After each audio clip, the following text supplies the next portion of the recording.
ऊंची ऊंची माला उठाई हमारी बाबा हो, मोतिया लगई चारू ओर, मोतिया लगई चारू ओर।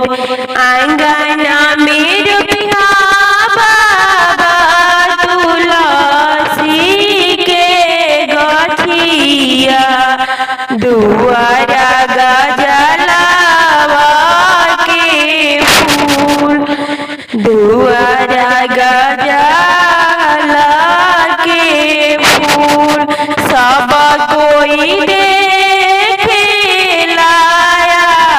जन सेवा जन, दुल्हनी रेखे गजला फूल, दुल्हनी रेखस गजला फूल।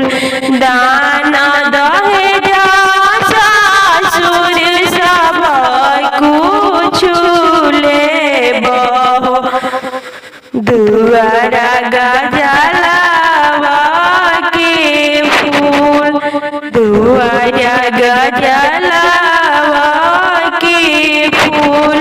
एतना वचन जब सुनाले अपना भैया, कौशिली ले घोड़ा के लगा, कौशिली हनी घोड़ा के लगा।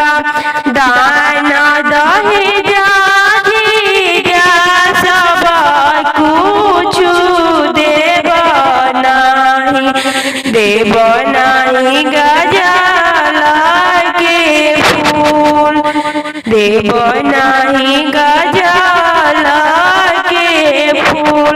दाना दहेजा सरहु सब कुछ नहीं लेब, हम लेब गजला के फूल, हम लेब गजला के फूल।